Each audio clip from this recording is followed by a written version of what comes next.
Welcome to Screw the Commute, the entrepreneurial podcast dedicated to getting you out of the car and into the money. With your host, lifelong entrepreneur and multimillionaire, Tom Antion. Hey everybody, it's Tom here with episode 661 of Screw the Commute podcast. And we've had some great luminaries on this show, and Tom Kulzer is certainly one of them. You wait till you hear this guy. He's the founder and CEO of AWeber, and he's been in the game almost as long as me. And this is a service I've used for many years as a backup to, everybody knows I use Kickstart Cart as my shopping cart system. And but his is an autoresponder system, and very powerful, very well respected. And I always want to make sure I use the best stuff, and his is one of them. He just told me I've been on there 22 years. So I'm glad that he's keeps improving the thing. And he's had over 1 million customers help grow their business with autoresponders. And if you ask, anybody who's been around as long as me, what are like the top things ever invented for internet marketing and digital marketing? Almost all of us would say the sequential autoresponder. So that's what he's founded, and it's been helping people. And another thing I like about him is he built this enormous business. I think they're doing $28 million this year without any loans and venture funding. So he started it and did it, and I love that fact. So we'll bring him on in a minute. And I hope you didn't miss episode 660. That was Rick Malero, and he made a $12 million mistake focusing on short-term cash flow instead of long-term passive income, and he's going to give you the details so you don't do that. And he turned it around and has got a great big company now.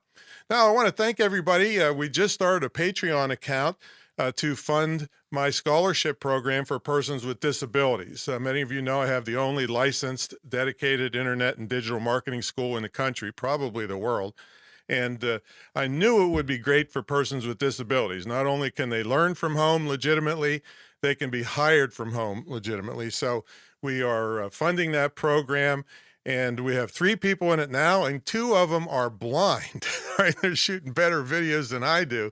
So it's a pilot program to get these people hired or in their own business, and then I'm going to roll it out big to corporations and foundations and help hundreds or maybe thousands of persons with disabilities. So thanks so much for your support. The Patreon thing starts as little as $3 a month. So hopefully out of these 660 episodes, I've helped you a little bit, and you can throw in some cash for that. All right, let's see. Make sure you pick up a copy of our automation ebook. AWeber is featured in it. And it's one of the tips in the book has saved me 8 million keystrokes. All right, and this is not an exaggeration. We estimated a little a while back. And I want you spending time with your prospects and customers and developing products and services, not fighting with your computer. In fact, I'm sure Tom's on board with me on this. Because, by the way, all Toms are good. All right, so you have to buy both of our things. But anyway, it's got cell phone tips, and I mean, his whole thing was developed years ago to automate things that people just couldn't get to by hand. I love his story.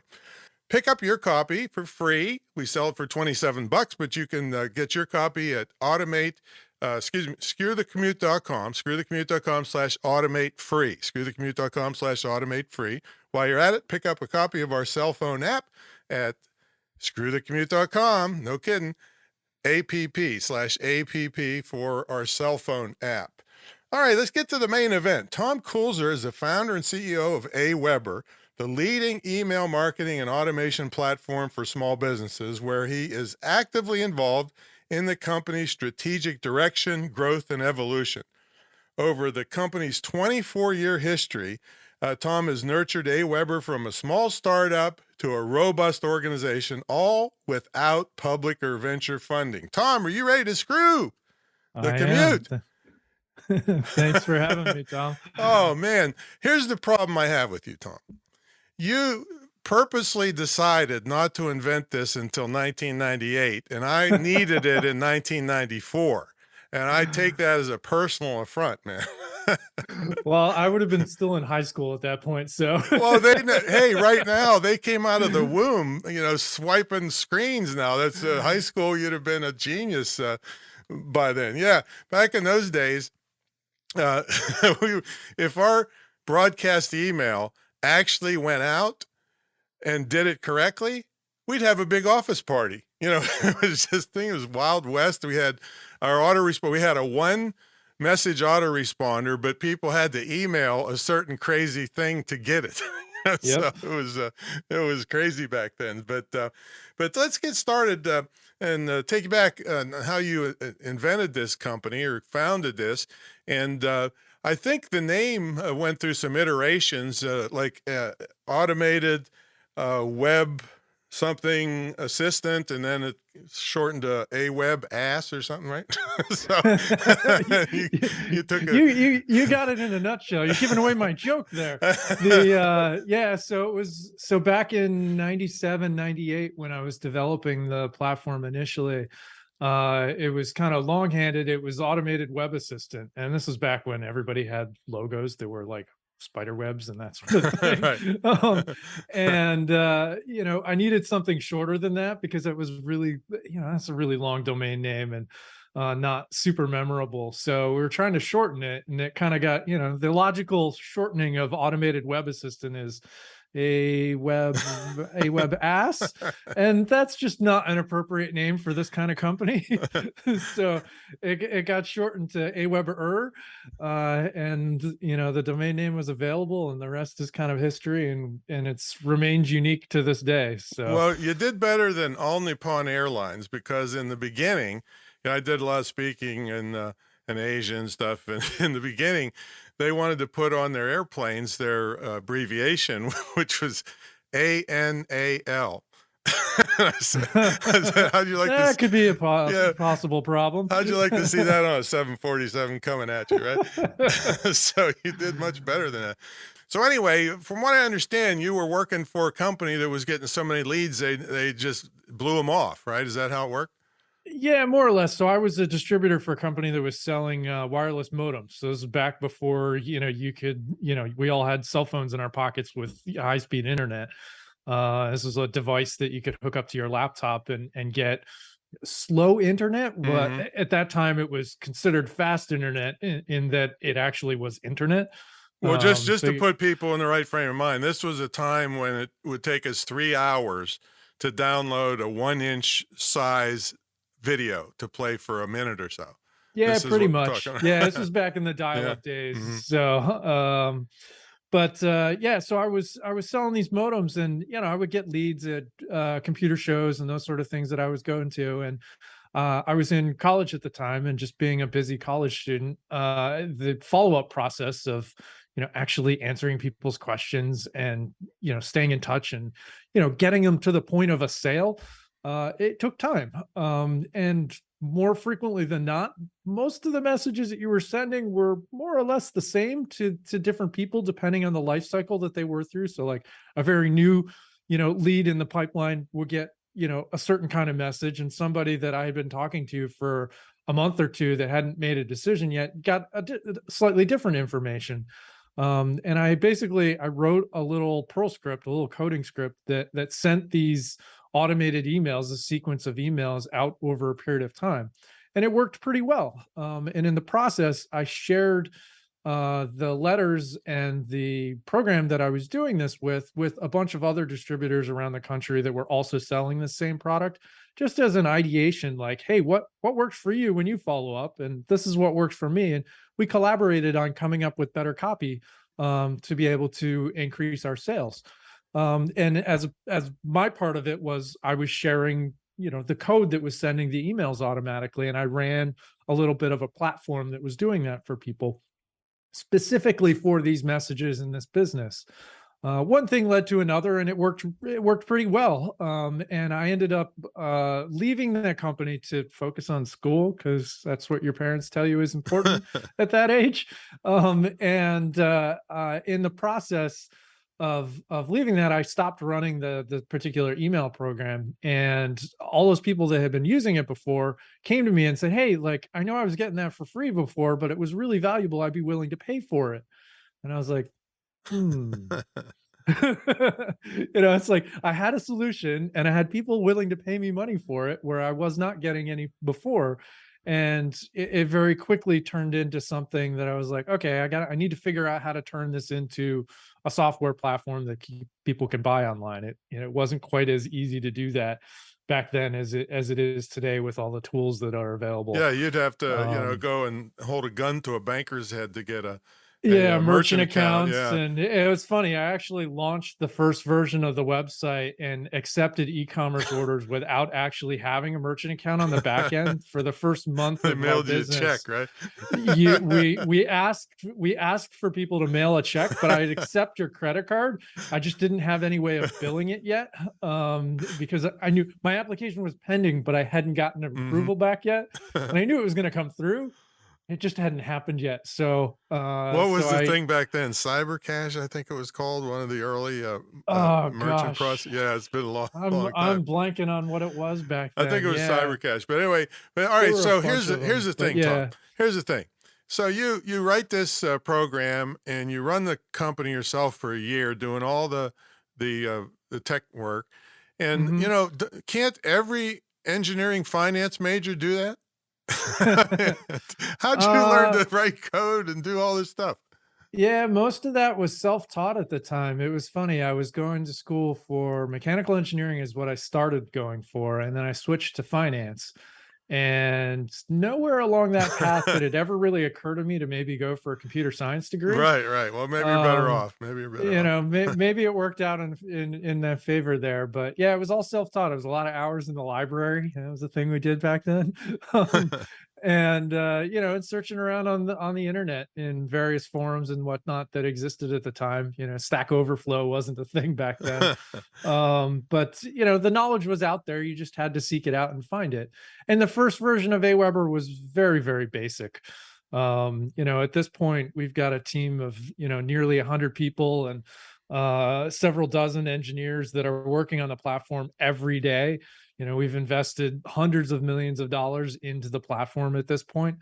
So it's evolved over time. And, I think as a group of entrepreneurs that we all are here, it's really about iterating. Like, no matter what you do, the first thing, you always look back on it and be like, wow, that was really terrible in hindsight. Because you have the knowledge and the value of looking back in hindsight, of being able to know what you know now, but going back and looking at what you did then. And I would certainly do things differently than based on what I know now. But at the time, that's the way the whole world is. It worked. Yeah, it worked. So one thing I like about it and why I've kept it so long is what is called, and I don't think we've said this word on this podcast so far, is integrations. So, I promote Kickstart Cart because that's my thing with the shopping cart system and all that, but it's not as well known as Aweber. And Aweber has got integrations with all kinds of other things that I want to do. So I can hit a couple buttons and all of a sudden, bam, wham, you're connected to this new thing that I want to deal with. And I'd had to try to get into the API and try to beg people to figure it out. And it's just as easy to just hit a button and they already know about you. And you're probably one of the first places people make deals to integrate with, I imagine. Yeah, exactly. Yeah, we have hundreds of integrations with different platforms, like, different, a lot of e-commerce type providers. Anywhere you're getting new prospects from, like, there's a variety of website builder tools and CRM platforms, and you name it, we have integrations with it. We have, I forget what the number is, like around 600 or so at the moment. Different platforms that we integrate with. All right, so come on, when you gonna start a shopping cart? Well, Come on, man. we have e-commerce enabled in all of our landing pages, so people can put landing pages out there on the web and web pages up where they can accept credit cards. I know, but I'm going to hit you up. I'm going to hit you up offline about this, because if there's anybody I would trust to do it right and with high integrity and high delivery rates because of all the work you put in behind the scenes. I mean, you could probably be 10 times richer than you are now if you'd have just done what most other companies do and just kind of slide by. But you've got a team that is really on the ball. Well, a big part of having success over many years is Yeah. investing in platforms and continually building better than what you did the day before. So it's a constant iteration, and you certainly can't rest on what you did the day before. So because somebody else is out there building and trying to one up you from that Well, perspective. they got So a it's long way to go with you for sure. So what are some of the biggest mistakes you see beginners making in email marketing? And make sure you include something about metrics. Yeah, the biggest mistakes, honestly, are some of the simplest things to fix. When you're asking for people to subscribe on your website, whether it's a newsletter, a monthly newsletter, or blog updates, or just getting a notification about your new podcast episodes, those sort of things, is senders don't set expectations with people Mm-hmm. on what they're going to send. Hey, it's sign up for a newsletter. Well, what's going to be in your newsletter? Why should I care Yeah. about signing up for your Right. newsletter? And then similarly, how often are you going to send that? Because in my head, when I sign up, I might think, oh, you're going to send me a monthly newsletter. But then it turns around and you send me 3 emails a day. Well, what's going to end up happening with that is your recipients might be tolerant of that for a couple of days, but they're going to very quickly, unless you've got solid gold in every single one of your emails that you're sending out, they're probably going to be disengaged with those emails, meaning they're not going to open them, they're not going to click on them, they're probably going to delete them, they might even mark them as spam. And over time, that's a bad thing as a sender when your recipients are telling your mailbox providers like Google or Mm-hmm. Hotmail that they don't want your emails. So set expectations up front of what you're going to send and how often you're going to send it. Getting into the metrics portions of of looking at campaigns and areas that people make mistakes is, think about every email that you send as needing engagement. So when I mean engagement, I mean somebody opens it, someone clicks it, clicks on a link in there. Make sure that your emails have a purpose. Like, what's the point of sending the email? What do you as a sender want someone to do with your email? Because as much as engagement means opens and clicks, and these are the numbers and metrics that you can see in a platform like Aweber for where you send your newsletters and where you send your campaigns and autoresponders from, but there's also other levels of engagement. So think about the things that you do in your inbox. You might open an email, but do you scroll to the bottom to read the whole email? Do you forward the email to somebody else? Do you reply to the sender and write back to them and send them a response of some type? Do you file that email away and give it a label or put it in a specific folder? These are all levels of engagement that mailbox providers like Gmail and Hotmail and so forth can see someone doing. And these all give those mailbox providers a clue as to whether or not you want those messages and whether or not they should continue to send those messages to subscribers' inboxes. Yeah. So whether that's Well, I was going to say this is a good thing because most people weren't familiar with the term engagement until social media came around, but they never realized that it applies to email too. Absolutely. It's a big part of the reputation algorithms and how mailbox providers decide to put the emails in your inbox or in the spam folder. Like, they're doing all of that based on billions of data points of people opening and clicking and doing things with the emails that they get. And as a sender, when you send a Gmail, you might think, oh, well, they see the activity from my email address. But they're also seeing how each and every one of your Gmail subscribers interacts with your emails. And when you're looking at your overall metrics, if you have, let's say you have a 40% open rate, that's a really good open rate Yeah. as a sender. If you have a 10% open rate, basically what that's telling the mailbox provider is 90% of the people that are receiving your email are not interested enough in opening that email and clicking on it and replying to it and forwarding it to others.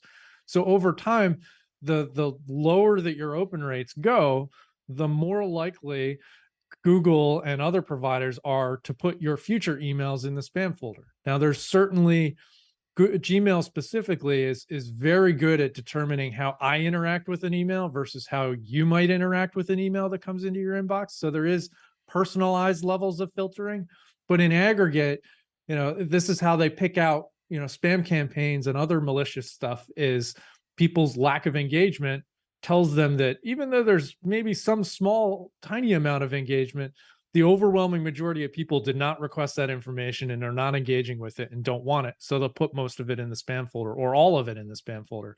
And you want to make sure as an email sender that you're managing the engagement on your mailing list of your subscribers, and over time, pruning the people off that haven't opened an email from you in 12 months. I work with a lot of senders where it's like, hey, have you ever cleaned up your mailing list? It's like, well, yeah, I remove people that unsubscribe. It's like, okay, but what about all the people that have effectively unsubscribed but never actually click that button where they just delete your email the second it shows up in their mailbox? Have you ever cleaned those up? Well, no, they might buy at some point. And it's like, yeah, but they haven't read a single email that you've sent them in years. Yeah, that's what all the salespeople say. It takes 10 years before somebody makes their first purchase. Right? Yeah, no, not at all. And I'm guilty of everything you're talking about. I mean, I've still sent hundreds and hundreds of millions of emails since 1994, and you got to keep you got to keep up with it. Now, I've had the best luck using e-courses as my opt-in. And for a couple reasons, because I remind them that they won't get each part of the course unless they use a better email address than the crappy, throwaway address. And then, absolutely. And then they're going to probably, if they're interested in that topic, open the first several and somehow interact with them. So that's the best luck I've had. Making sure that you tell people up front that the thing that you're going to send them, whatever your bonus is for subscribing, they're going to get it via email. Make sure that you get a good email from them. Another great tip that I often see missed by people is on that thank you page. So basically, when somebody types in their name and email to get on your mailing list, there's usually a page that comes up afterwards that says, hey, go check your email and click the confirmation link or something like that. And it's very often a dead end on most people's websites. It's really prime real estate that people forget about. You should, of course, encourage people to go and click the confirmation link on their email, but give them somewhere else to go on your website once they've done that. And even better than that, put something for sale on that thank you That's page, exactly what I was thinking, Tom. That's what I do. Yeah, exactly. More than likely, if someone has enough trust in what you're doing and enough value for them to pull out their email address and give you their email address, they're probably pretty close to being able to pull out their credit card and give you some money for something of value that you're selling on your site. I always make sure, though, whatever I promised them, I give it to them first. Oh, because absolutely. I don't want them saying, oh man, he lied to me right off as soon as they hit that page. So I always make sure they get the freebie first. And then I say something like, hey, and if you're really interested in this, check out this. And then boom, they start reading a sales letter. Absolutely. But it's real estate on your website that a lot of people just completely forget about, and they treat it as like this transaction thing. And there's really so much more value that could be there. We've implemented on many customers over the years, and often they see 10, 20, 30% revenue increases just from putting it on that single page. Because the conversion rate is so much higher there than it is on any other page of their site. Yeah, we call it confirmation page selling.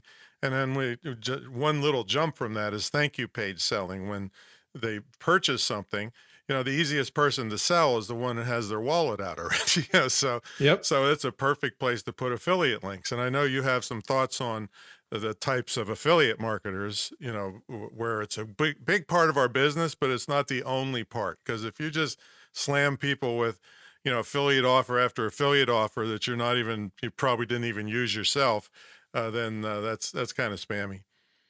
Yeah, well, at the end of the day, spam is it's whether or not somebody has permission to send messages.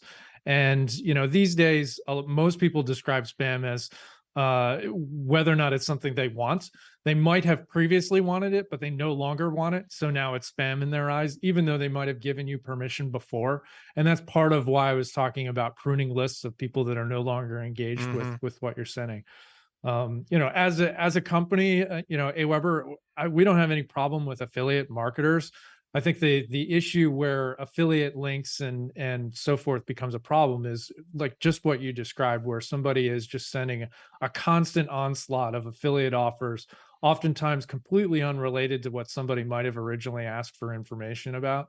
And that always goes sideways. They're often really high volume. Again, going back to that first conversation that we had about setting expectations. If I think I'm going to get a monthly or weekly email from you and I start getting multiple emails a day, I'm going to complain about that and you're going to have problems with that. And that's where those things turn into problems. And that's not exclusive to affiliate marketers. We see lots of other businesses do that. And it's just a common thing that we see. And a slight little bit of course correction there, and people get much, much better results. Yeah, and it's amazing to me at this stage of the game, after me being in the game 28 straight years, that I still get people calling me say, "Hey Tom, I got this book from an association. I'm going to have my assistant type in all the email addresses, and then I'll send, make them opt out to it, and they can opt out. That's cool, right?"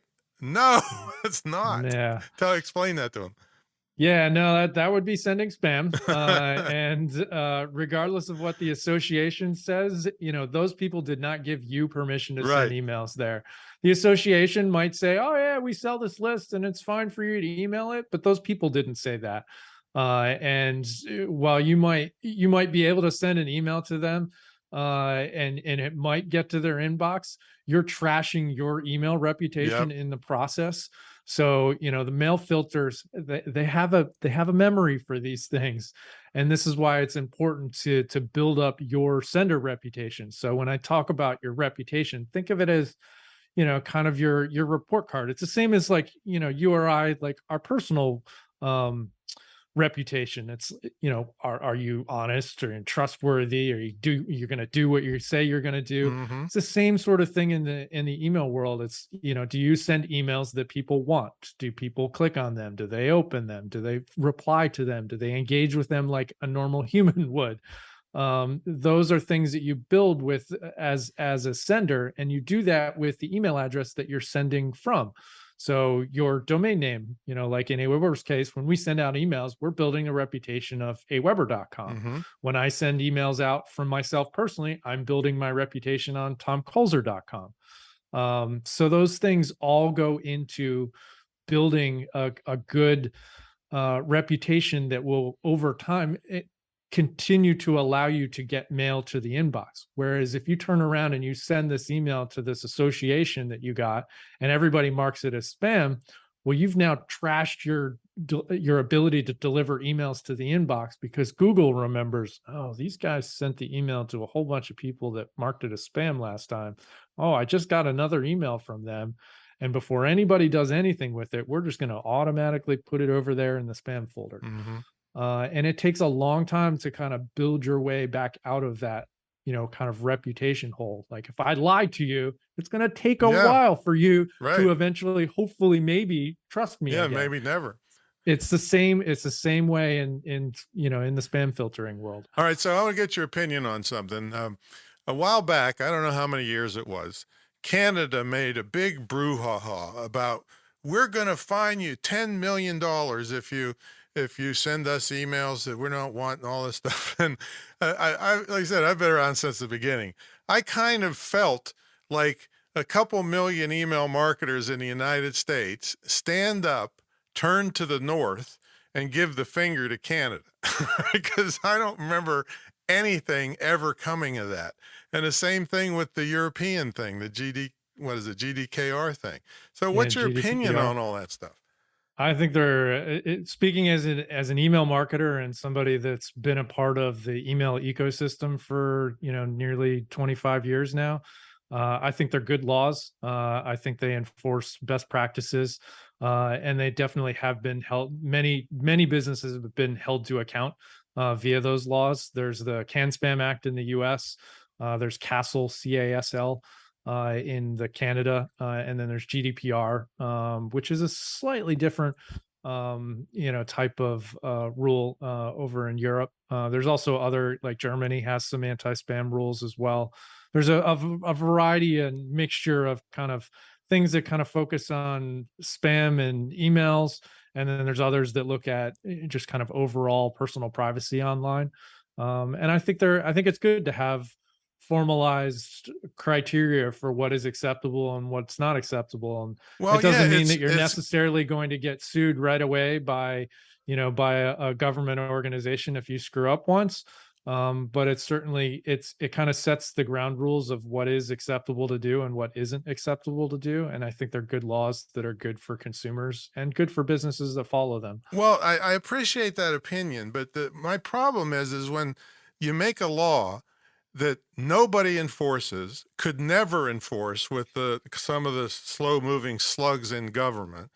And then people just, flaunt it and make fun of it because it never makes any effect. And so the lawmakers did all this work, supposed work, and never sent an email in their life. And so that's the problem I have with stuff, because I haven't, I've been in it, like I said, 28 years. I never saw one legitimate marketer make any changes at all, and I know all of them. so that's my problem with that stuff. Yeah, it's good to catch the really bad guys, but I'm not sure they're even doing that. What was funny was, see, I have a TV show in development in Hollywood called Scam Brigade, goes after scammers and rip-offs and stuff. And I was doing some research on the infomercial industry, and they came out with all these laws against infomercials that they couldn't enforce. And then they come out with laws for the internet, and they couldn't even do the relatively small infomercial industry.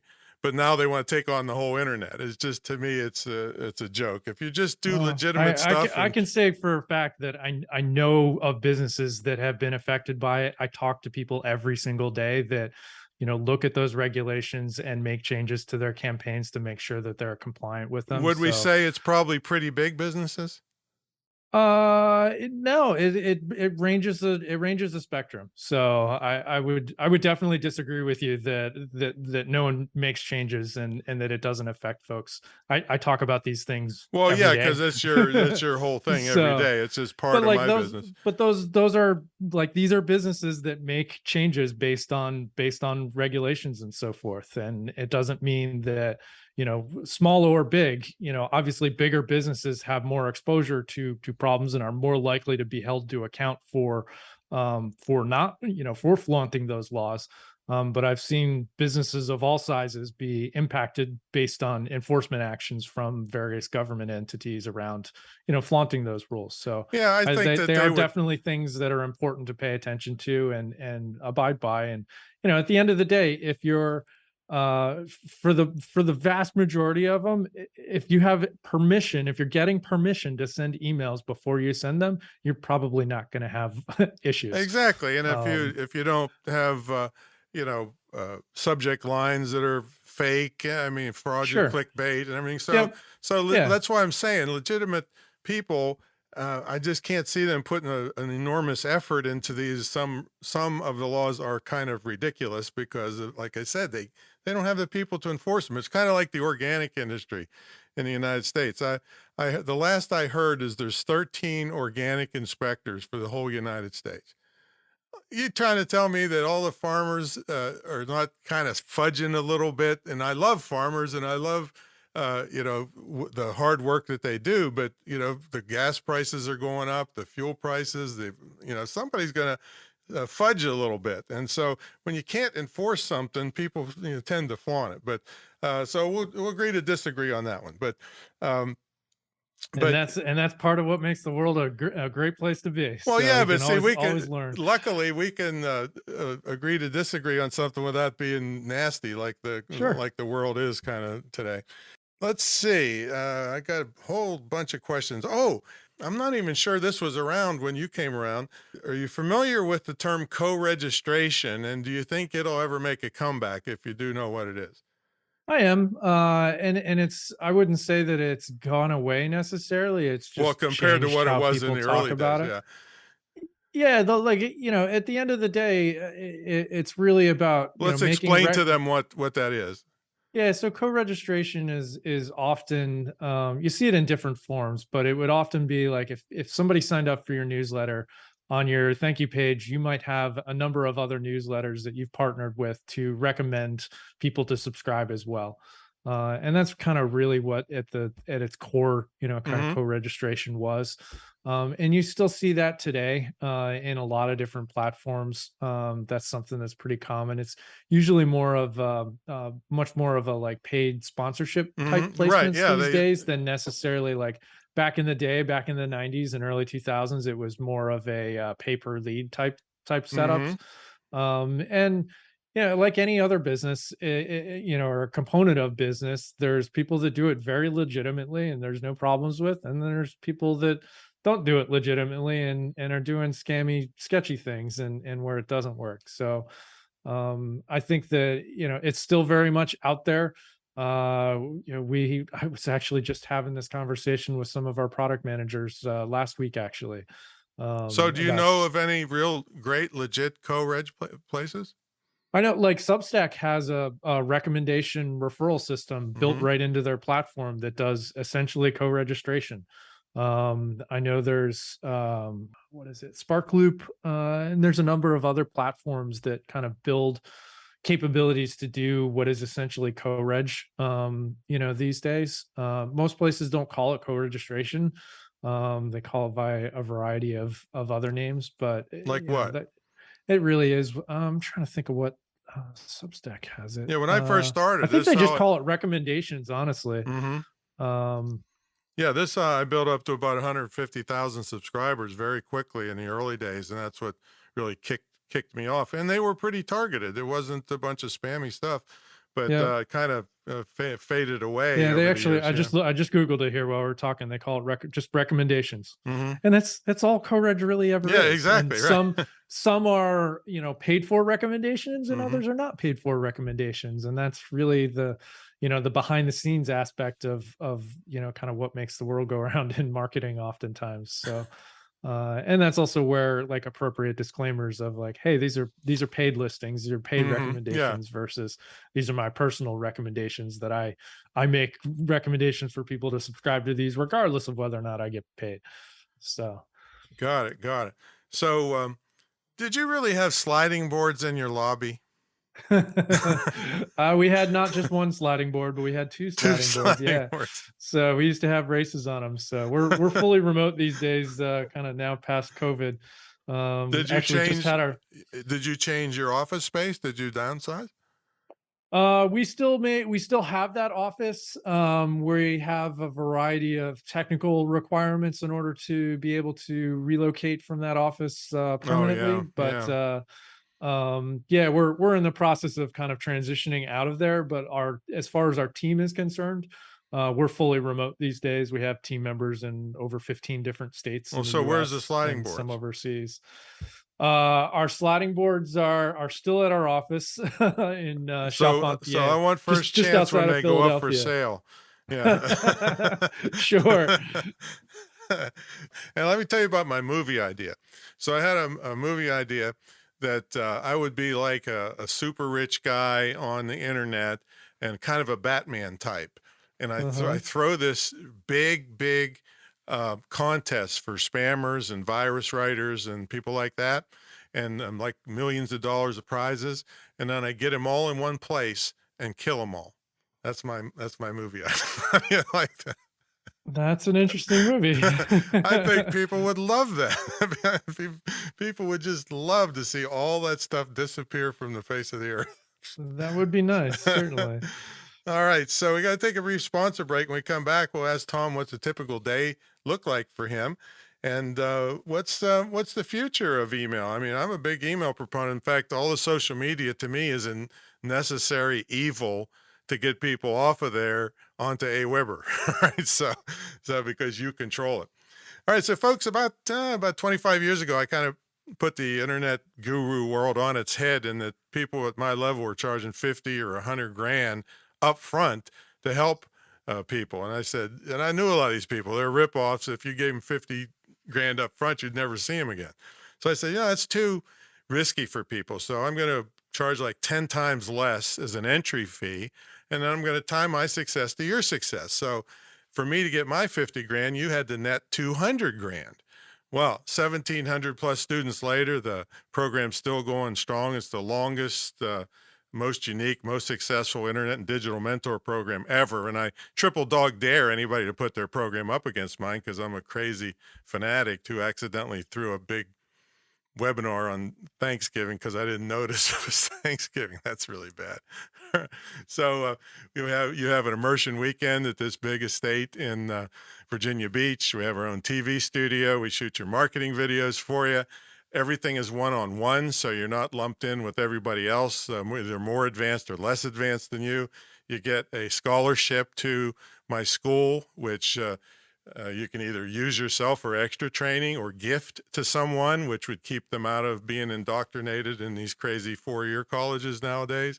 So check it out at greatinternetmarketingtraining.com. No pressure here. I'm easy to get a hold of and discuss your future online. All right, let's get back to the main event. Tom Kulzer's here, and he is really a great guy who founded Aweber, one of the most highly respected email entities on the face of the earth. And that's not an exaggeration. That's the way I've felt. That's why I've been paying the guy 22 years worth. And so, Tom, what's a typical day like for you? Do you have a morning routine? Do you meditate? Do you work out? What do you eat? What's the story with a guy like you? Yeah, I started rowing a couple of years back. Actually, around pandemic time, I started rowing. I got a water rower that I use pretty religiously, almost every A day. rowing machine, or you actually Yeah, went like out? a rowing machine indoors. And then in the summers, we spend summer on a lake, and I usually get out around sunrise to go rowing every morning. And it's just kind of my Did you have to that's wear a like mask when you're rowing? no, you're out there all by yourself, fortunately. It's interesting, like, I'm not a big meditator in the traditional sense of meditation, but I find that kind of meditation Zen-like focus in exercise and in doing something where you have to be present in what you're doing, whether it's rowing or wakeboarding or snowboarding. What's the board called that has that one motorized wheel? Because I saw you on it holding a model DeLorean. Oh yeah, the one wheel, One wheel wheeler, skateboard. yeah. Yeah. Those So things are dangerous, aren't they? no, I've only wiped out. I'm trying to think. I've wiped out twice. Well, aren't Um, the brakes just going on suddenly on those, and people are flying off at 30 miles an hour? no, not that I've ever experienced. I've seen it So on the news. let's put it that way. Yeah, I try to make sure I'm wearing my helmet when I'm doing there you those sort go. of things. But yeah, I was competitive cyclist for many years. Oh, And yeah, so I find that kind of like meditative state in doing exercise and kind of pushing your body, and it has a nice byproduct of I'm getting that meditation zone, and I'm also getting a nice workout, which kind of gets the heart going and gets you pumped up and gets the brain working through the day. So yeah, so from there, I work remote these days, get the kids off to school, and then I jump into work, and it's a variety. I'm kind of all over as a CEO and founder. I'm kind of all over the place you're still hands-on though. That's in beautiful. many Yeah. ways. Yeah, no, I'm still pretty hands-on. I spend probably the majority of my time in the product space around what it is that we're building for our customers, whether it's talking to customers,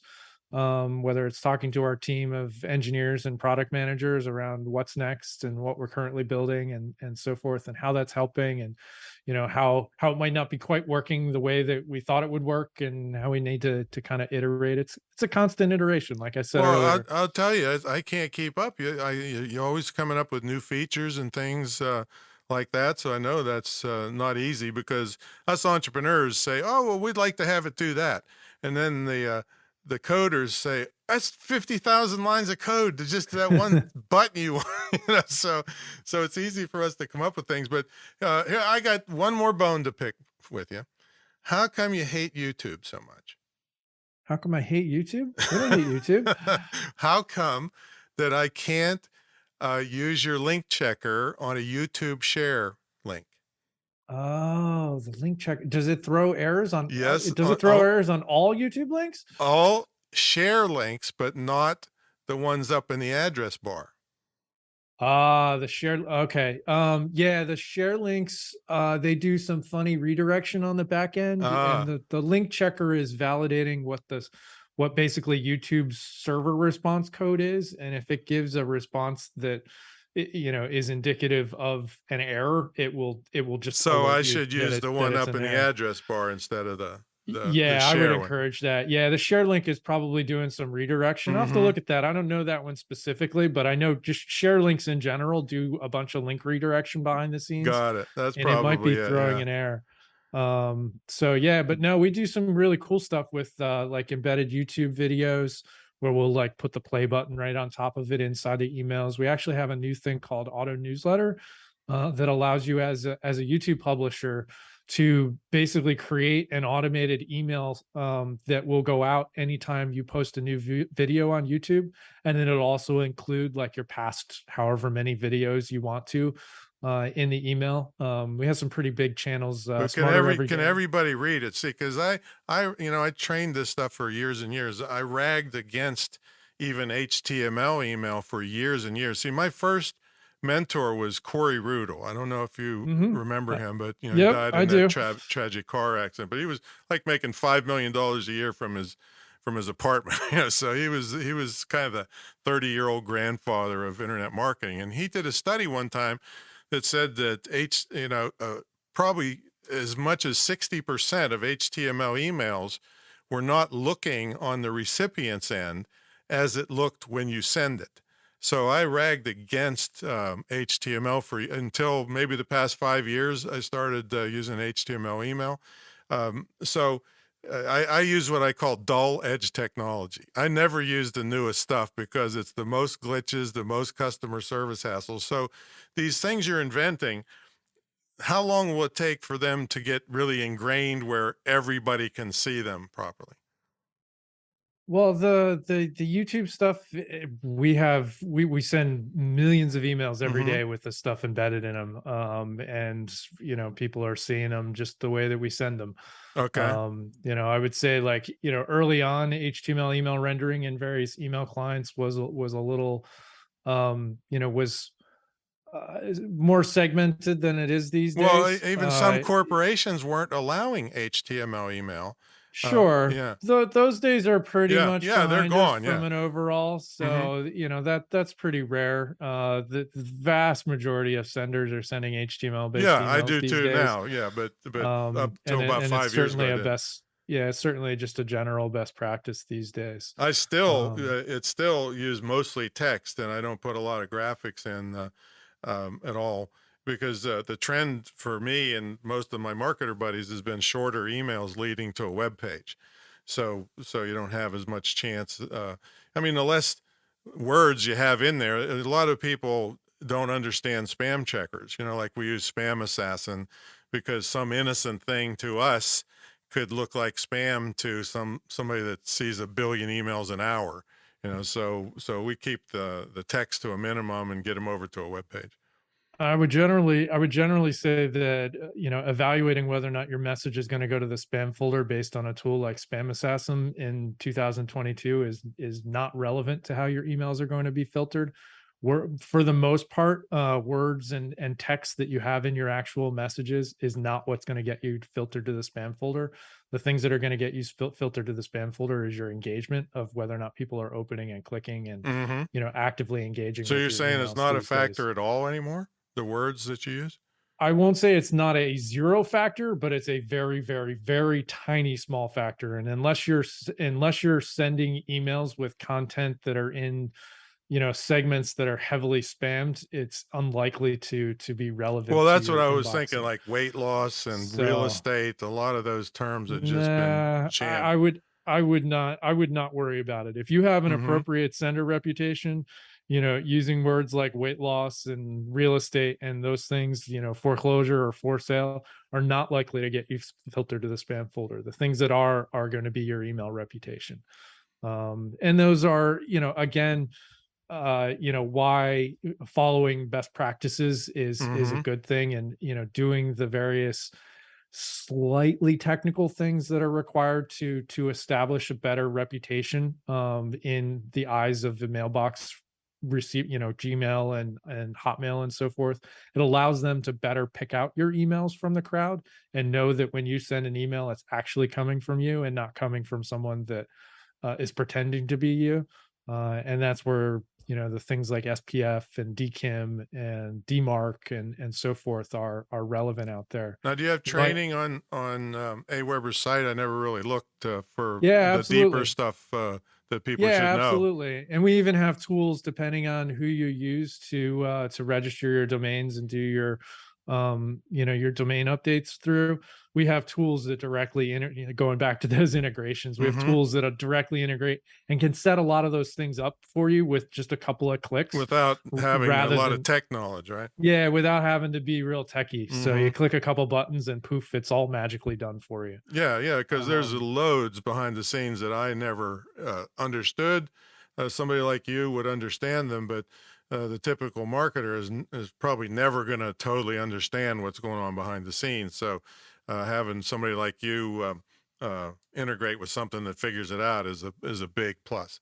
Absolutely. And that's part of the value of what you're getting when you pay for Mm-hmm. a platform like AWeber. It's you're getting the technical expertise that we have, and you're getting access to the experts that do this all day, every day. Yeah, and I'm You know, learning but just by talking to you, because like I said, I've yeah, sent hundreds of millions of emails, but this is something that's your business. You do this every day, all day, with engineers and everybody else watching this like a hawk. Where I got 50 million things on my plate. So it's an old coal miner friend of mine said the schoolhouse door is always open.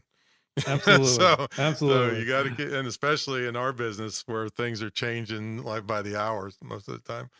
So thanks so much for coming on, man. Very informative. And how should they get a hold of you? How should they sign up if they want to get an AWeber account?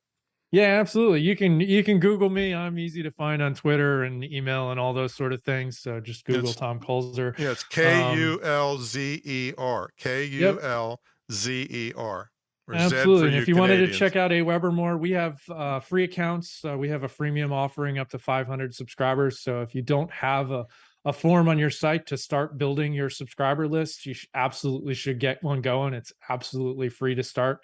And you can check that out at aweber.com. It's AWEBER.com. It's not AWERASS. That's Well, not you can it. go there That's not too, it. but you'll get a little surprise. We actually own that one Oh now yeah, these days. good idea. Well, thanks so much, man. Very informative. And like I said, folks, you don't hear me endorse things that often. So this is something. For 22 years, I've been a big believer in AWeber. Very high reputation, the best that I know of, and I have been there since the beginning. So make sure you take advantage of everything that they have to offer. So thanks so much for coming on, Tom. Hey, thanks for having me on, Tom. And it's great having you as a customer for so many years. My pleasure, man. All right, everybody. We'll catch y'all in the next episode. See you later.